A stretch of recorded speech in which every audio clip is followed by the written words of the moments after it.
Hey y'all, it's Andrea here at VW Family Farm, and we've been gone for over a week now off of YouTube, and I shared with you on our last video that my dad had passed away.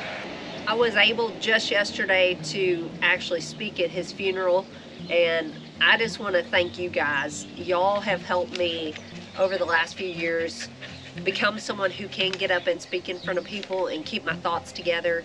And I hope that I did my dad proud, and I hope it meant something to someone. It meant a lot to me that y'all given me a space to grow and find a voice I never even knew I had. So I just want to start out and say thank you.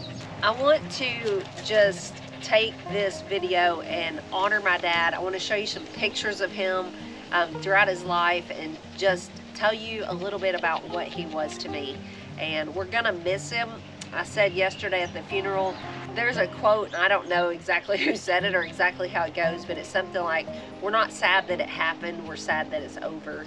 And that's exactly how I feel. I had a wonderful childhood. I have wonderful parents, and I'm so thankful for that, and I don't take that for granted. And I guess we're just sad because it's all gonna change. But I want to tell you a little bit about my dad. He was probably one of the most loyal people you could ever meet. He had the same job for most of his life, which is just unheard of these days. He lived in the same house my entire life, him and my mom.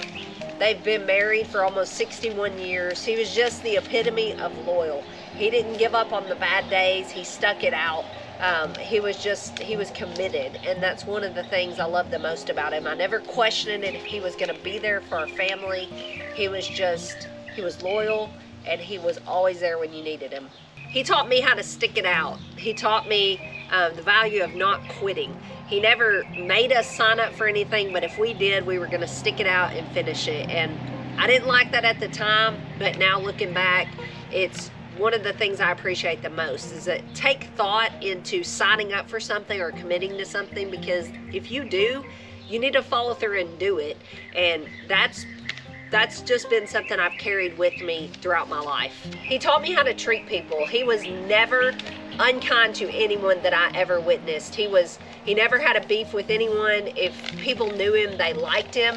He was just that kind of guy. He didn't talk a whole lot. He wasn't a man of many words, but if he talked, you usually listened. And he also made you feel comfortable even if he wasn't doing all the talking.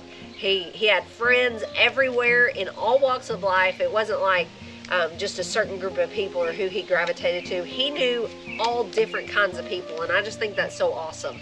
My parents have always been so welcoming. When we'd go to their house for Thanksgiving or Christmas, they might have just invited someone random. That wasn't weird to me growing up, because that's just how they always were. We just had the more the merrier. Their house is still like that. We have a saying in our youth group at church that come once you're a visitor, come back your family. And that's how my parents have lived their whole lives. They're the most inviting, welcoming, non-judgmental people you'll ever meet. And I've just seen them share the love of Jesus without saying a word. They've truly loved on people, and I think that's what it's all about. And so I'm just thankful to have seen that modeled for me.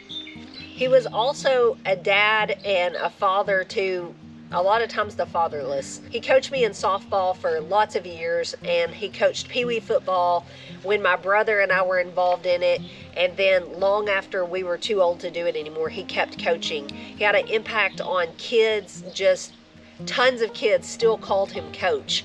It was amazing to see. He gave of his time and energy when his kids weren't even in it anymore. He's been a father figure to nieces and nephews, to Ben, to my sister-in-law, to my mom's sister, which would have been his sister-in-law. She lost her dad when she was only 12, and my mom and him were already pretty much grown, and they've took care of her whole life. She thinks of him like a dad, and it's amazing to see. There's so many kids and people that need a father and need a father figure these days, and there's just not one. And so my dad just modeled that it just doesn't take a lot to show a little kindness, especially to a kid. And so I hope that I can carry that on throughout my life. And finally, I can't not mention his grandbabies. He was so proud of his grandkids. 4 of which are pretty much grown now, Lane and Emily, and then I have 2 nieces and a nephew. And I don't know if you haven't watched a lot of our previous videos, you might not know. We sprinkle facts in about our past and growing up years throughout the videos, but my parents tried for 16 years to have a baby with no success. They had many miscarriages, lots of years of heartbreak, and it was just a tough time. All their kids were having kids and having babies, and they couldn't.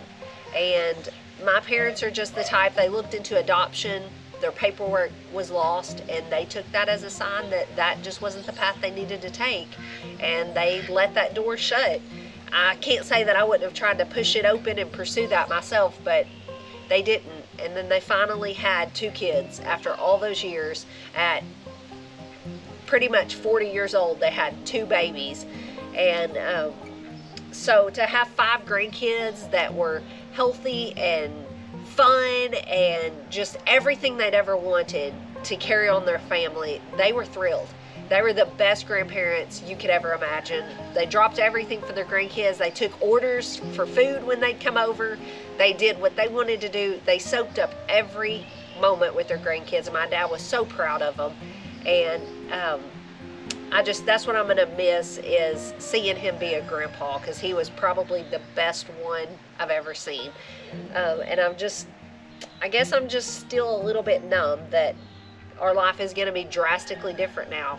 He helped us here in the gardens. He loved to garden. He's famous for growing tomatoes and giving them away. And so it's gonna be different. And my mom is a widow now, and that's even hard to just say out loud, but we are gonna do our best to take care of her, make sure she feels loved and taken care of. And I just want to end by saying thank y'all. Thank y'all for the videos you've watched to keep this channel going. Thank you for reaching out to us, for the emails, for the Facebook messages, for the comments here.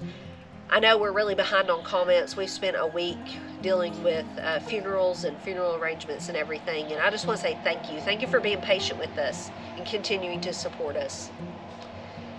I just pray that each of you are ready when your time comes. We never want to think about our life ending here or losing a loved one, but there's been several deaths, not just my dad, around us, young people, older people, and everything in between lately. And I just can't end this video without saying, I hope and pray that you are right with the Lord and ready to go when your time comes, because that has brought us great peace as a family. And I pray that for you also in life, because it's the only comfort and peace that we have. And it's the source of all comfort and peace and joy. And I hope and pray that there is more joy to come. Right now is a difficult time for us, but I don't want to just wallow in sadness. My dad wouldn't want that. And I thank y'all for watching. We'll see you on the next one. God bless.